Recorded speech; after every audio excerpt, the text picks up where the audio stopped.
25-year-old Grant Whitaker was an altruist. He sought to give back to his community and create a lasting positive impact. Grant wanted to leave the world better than he had found it. In the summer of 2019, Grant went missing. Slowly, evidence of what had happened to the young man was uncovered. It sent chills through the deaf community. An abandoned campsite, a bloody car, and most unsettling, his friend, business partner, and traveling companion was also nowhere to be found. Hi everyone, I'm Kevin and this is Just Thought Lounge. Today's case is a unique one. It has drawn hours and hours of commentary and controversy on social media, and continues to do so. This is the story of two young and ambitious friends who set out to spend a summer together pursuing their shared dream in Northern California. A summer adventure worthy of documenting and sharing on social media. The experience they had was indeed a memorable one, though not for the reasons that they had intended. Let's take a look.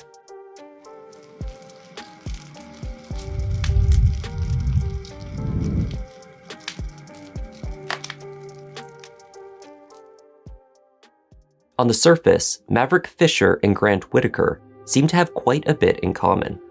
They held a shared dream to establish a small farming commune for the deaf, work the land, and give back to their community. But the two men were, in fact, very unlikely friends. Mavrick was a showman, an aspiring social media influencer.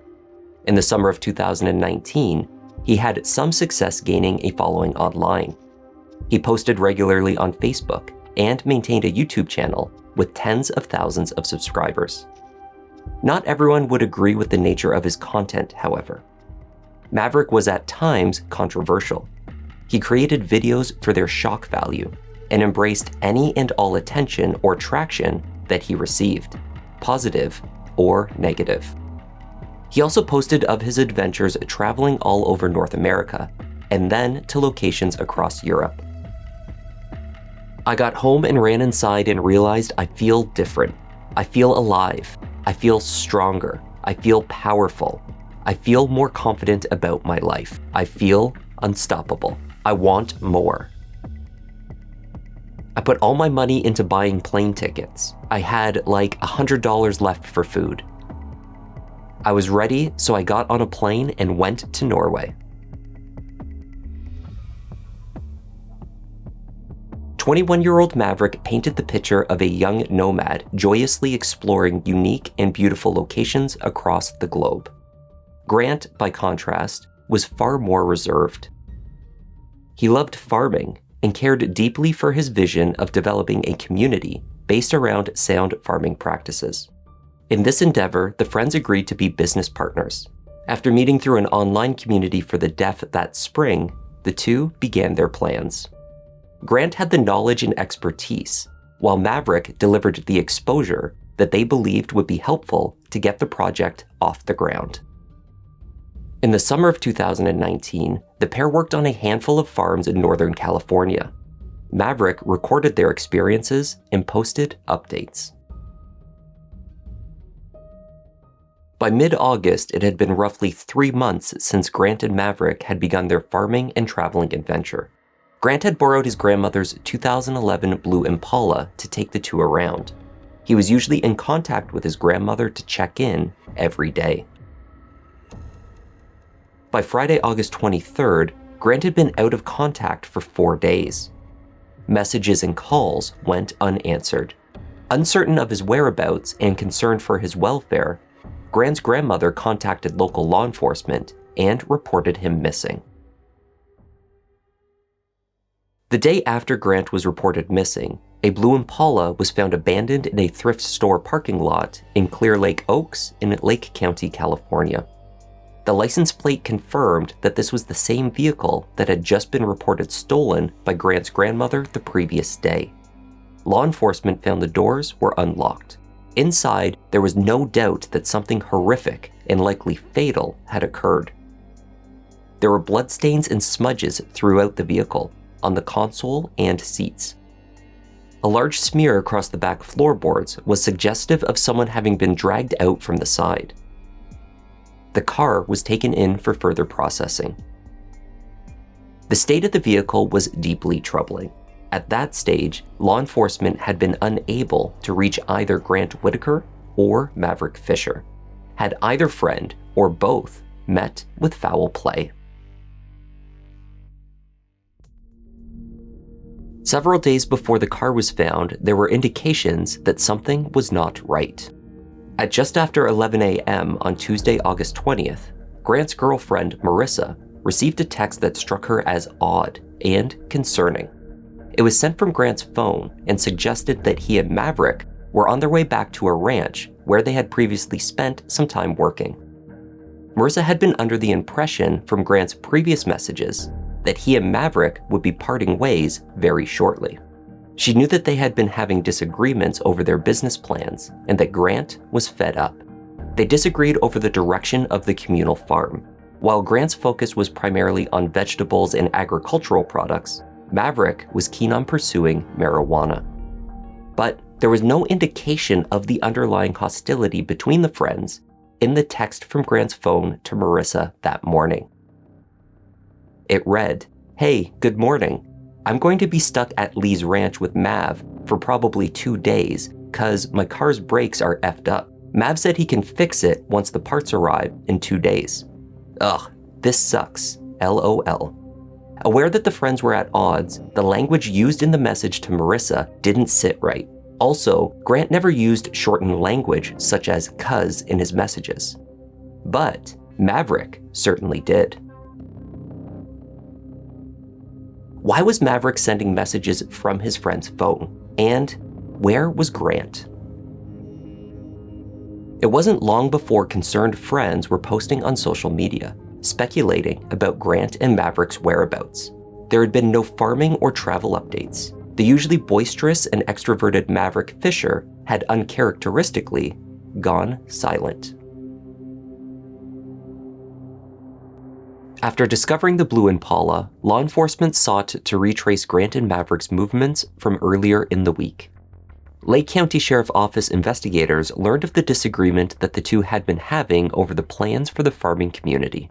They also discovered that they had been last seen together checking into a campsite at Richardson Grove.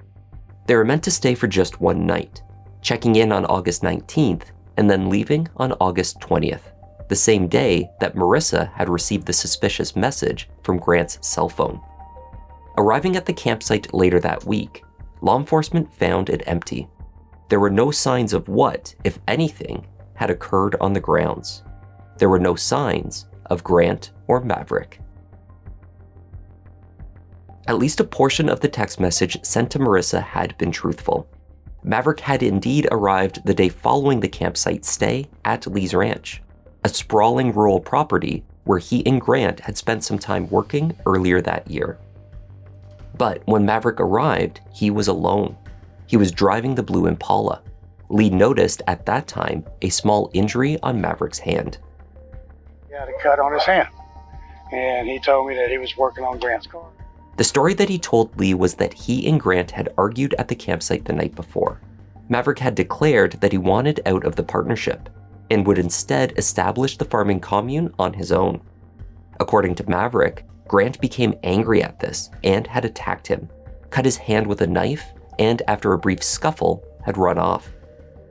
He fought him back, and that Grant ran off. So he thought he was going to come back and kill him after he ran off. That's what he told me. He found the key, so he got the car and came here. Believing this story to be true, Lee let Mavrick stay at the ranch for a few days. But over that period of time, speculation on social media about Grant's disappearance was increasing. Just going about my business, because I still thought Grant was alive. I really did. After everybody's doing everything on Facebook, all this crazy stuff, and we're like, what is really going on? So I texted him, Mavrick, you told me that after the fight, Grant ran. Is this so? He said, no, I lied. By the time investigators made it out to Lee's ranch for the interview, Mavrick was long gone. Spooked by the news that Grant had been reported missing, he had left Lee's ranch and headed to Mexico. From across the border, friends continued to message him and to apply pressure. Where was Grant? Eventually, one such friend, a man named Scotty Jackson, convinced Mavrick to provide some details about what had happened. At that point, Mavrick told Scotty the same story that he had told Lee. An argument had broken out at the campsite over the business plans. But this new version had one very notable alteration. Grant had not run off.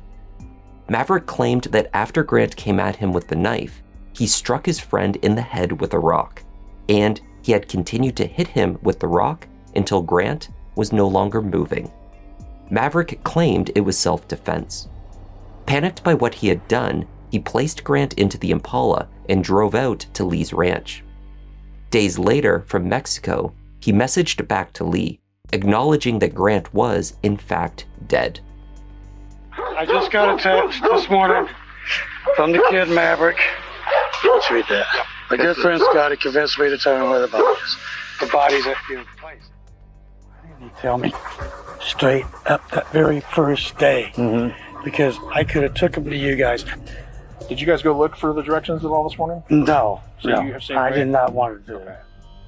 Lee showed the investigators the messages from Mavrick, directions of where on his vast property they could find Grant's body. Following the directions provided by Mavrick, law enforcement were able to recover Grant Whitaker's body. He was found wrapped in a sleeping bag and had sustained blunt force trauma to his head. Mavrick was located in Mexico.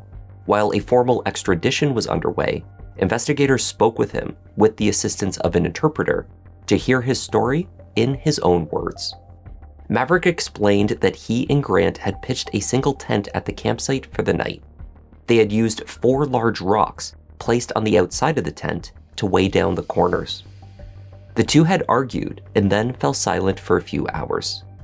Mavrick had entered the tent to sleep, closer to the opening. When Grant entered later on, he needed to pass over Mavrick to reach the back of the tent where he was set up to sleep for the night. Through the darkness, Mavrick claimed to see only the silhouette of his attacker. But he claimed that Grant came in and stood over him, staring down at him intensely. Grant held a knife. Mavrick was cut when he lifted his hand to block the knife.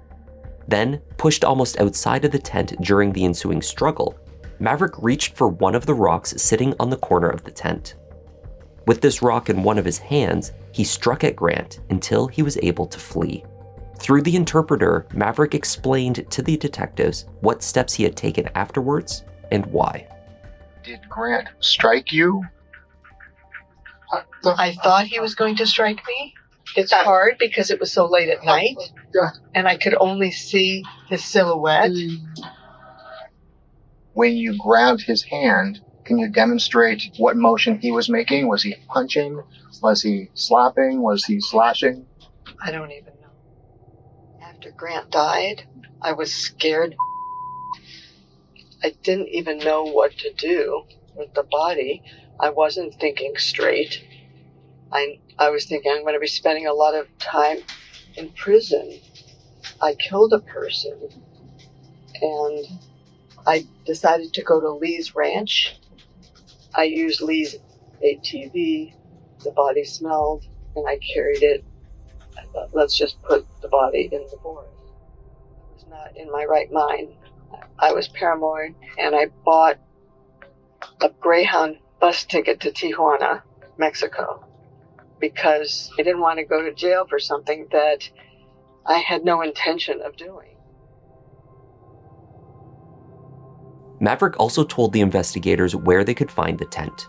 It was wrapped up, folded in on itself, and stuffed inside a container, then hidden away on Lee's ranch. Forensic experts seeking to understand the events based on a spatter analysis were at a disadvantage. The crumpling of the material obscured the accuracy of any analysis. However, they believed that the blood still had a story to tell, and it was a different one to what Mavrick Fisher had just detailed. Based on the location of the stain in the lower corner of the tent, forensic experts deduced that Grant had most likely been laying down when he was struck, not standing or in the midst of a struggle, as Mavrick had claimed. This physical evidence aligned with what the investigators from Lake County had already suspected. Mavrick Fisher was lying. Mavrick was extradited and charged with first-degree premeditated murder. After speaking with numerous individuals who knew both men, it was clear which of the two was the more likely aggressor, and that was not Grant Whitaker. Secondly, and significantly, the damage to Grant's head had been severe. In recreating the scenario, detectives believed that Mavrick could have escaped the situation with 1 or 2 defensive blows. But the damage that had been done suggested either a larger weapon and/or an excessive amount of rage. This formed part of the argument made at Mavrick's pretrial hearings. Based on what I remember from observing the autopsy, the trauma was on the left temporal lobe. The medical examiner said that excessive force was used. The stains in the tent suggested that Grant was lying down. This could mean that he could very well have been sleeping and utterly unaware of the danger that his former friend posed. How else could Mavrick have hit him with so much force? Mavrick's subsequent attempts to cover his tracks by dumping the car, hiding Grant on the ranch, and fleeing to Mexico were clear signs of his guilt. The way that the defendant acted after the death is not consistent with self-defense, because he did not seek any help for Grant. He fled with the body. There is nothing to support his statement saying Grant approached him with a knife. There is no evidence to support that. The evidence is consistent with Grant coming in to his sleeping bag while Mavrick was angry from the argument. Then Mavrick struck a rock on him several times. With the force he used, it would be hard for him to maintain his balance while hitting him with that much force if Grant was standing up. I think you can use your common sense. As Mavrick's trial date approached, the proceedings were hit with a series of delays, most notably the onset of the COVID-19 pandemic. Mavrick was keen to go to trial as quickly as possible. His attorneys reported that he was isolated while in custody, unable to clearly communicate with others, and it was negatively impacting his mental health. They pushed to commence the trial as soon as possible. A workaround was created that saw the court moved to a larger venue at the Lake County Fairgrounds. The spacious building allowed for the recommended social distancing space, while accounting for the full jury, alternates, court staff, legal teams, and a handful of interpreters. The trial began in October 2020. Mavrick faced charges of not only first-degree premeditated murder, but also the lesser charges of voluntary and involuntary manslaughter, as well as a series of charges related to taking Grant's vehicle and assault with a weapon. Mavrick took the stand in his own defense. When he did so, the usually exuberant and talkative want-to-be influencer was subdued. He waited patiently to have each question interpreted for him and responded in most instances very briefly. The cheerful extrovert had turned somewhat somber. Mavrick was asked to demonstrate the altercation that led to Grant's death. I grabbed his hand that had the knife and took it to the ground. Grant fell like this. But he was still moving. I don't know what kind of movement he was making. But next after I pushed him and he fell, Grant was still moving. So, I grabbed the rock.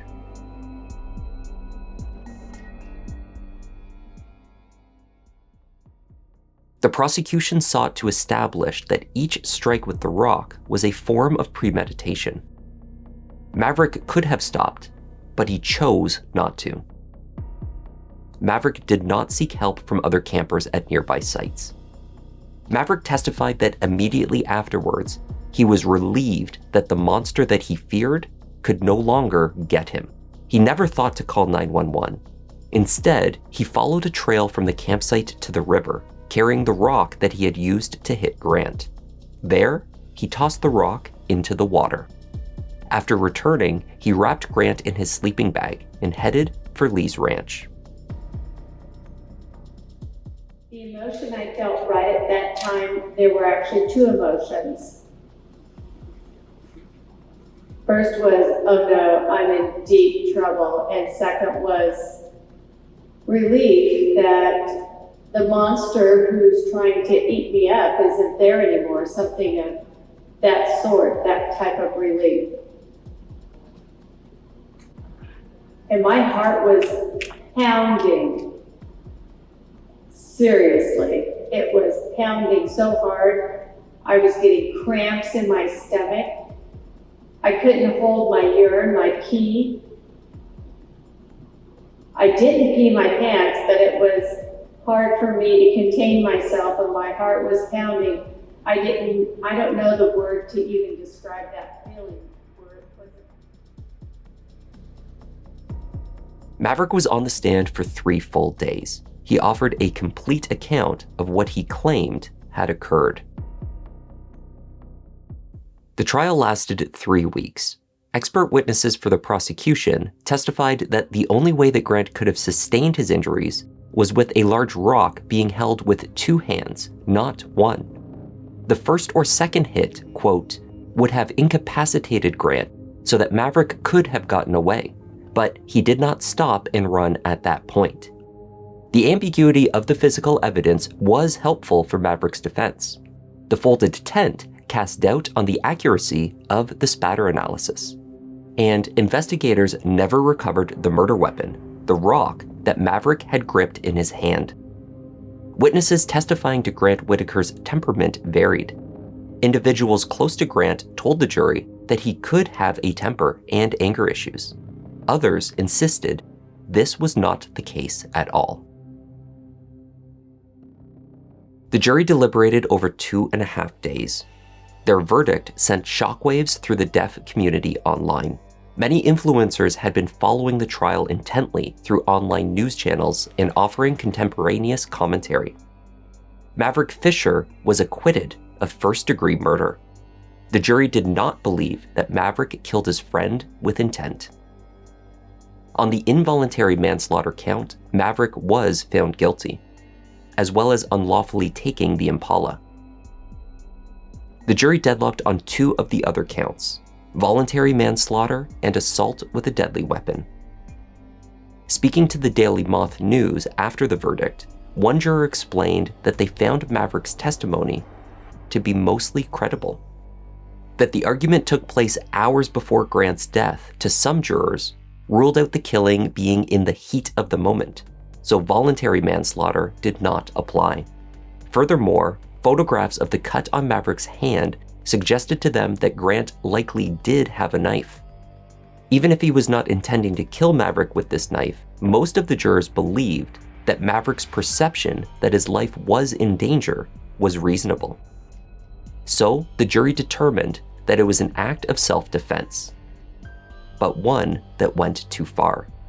After 1 or 2 strikes, Mavrick should have stopped.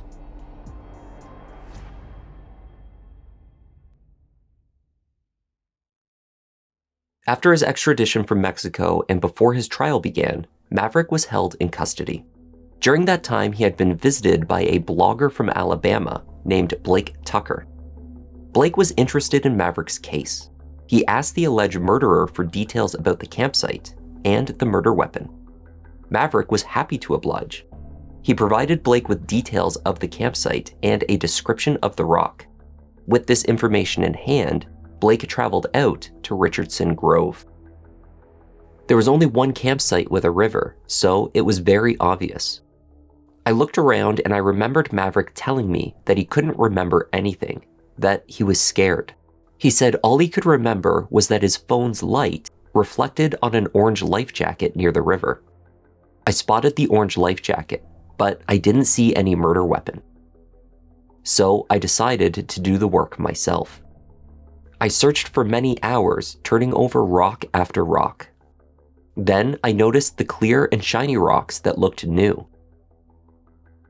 I pulled out some rocks and left them to dry.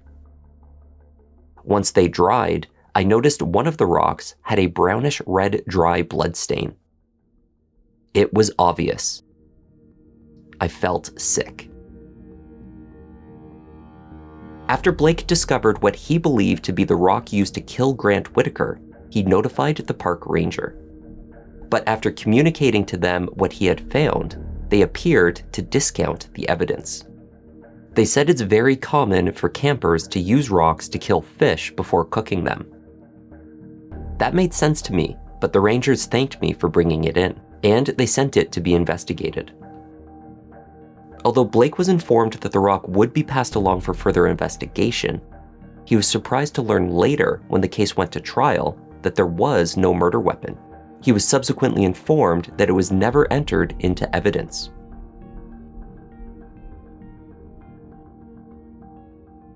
After discovering the bloodied rock in the river, Blake met again with Mavrick while in custody and told him, "I found it. I found the murder weapon."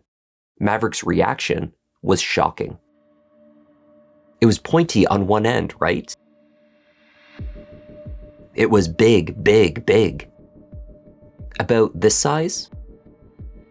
You found it. I'm so glad you found it. I'm so happy you found it. Take it away. Don't let the police find it. Hey, let me tell you. If the evidence found that rock, I'm fucked. I'm fucked. Because with just one hand, does it look like I can do that with one hand? Could I do it with one hand? No, not one hand.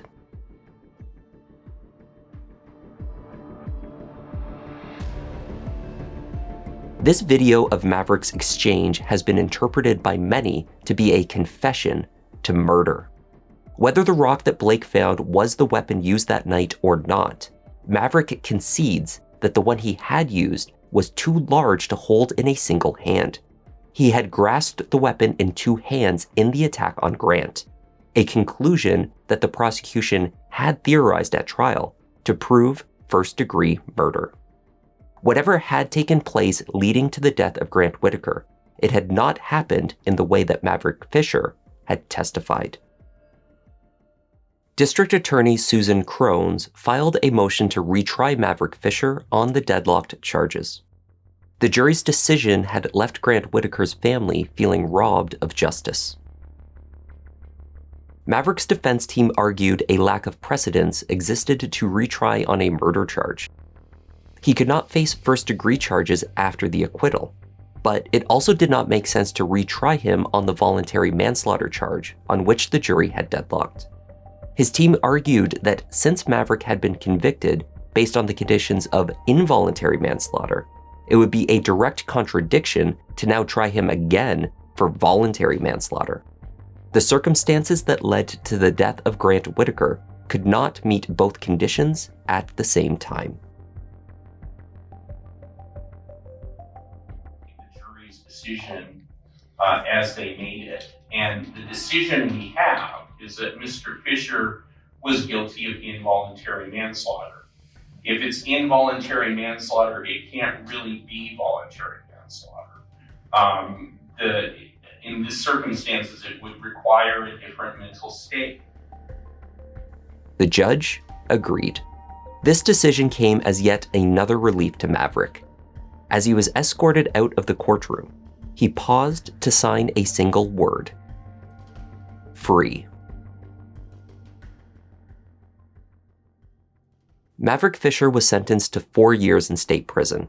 However, due to the COVID-19 pandemic, he would end up serving this time in the county jail. The time that Mavrick had spent in custody already over the course of the trial was credited towards his total sentence.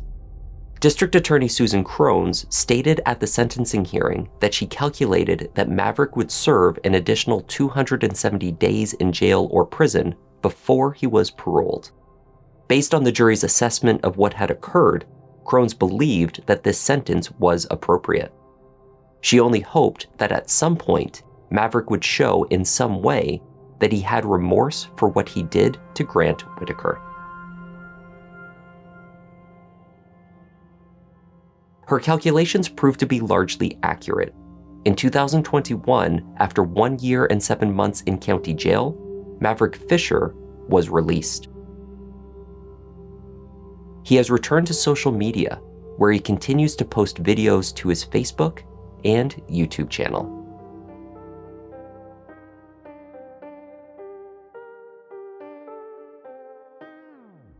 That was the disturbing case of Mavrick Fisher and Grant Whitaker.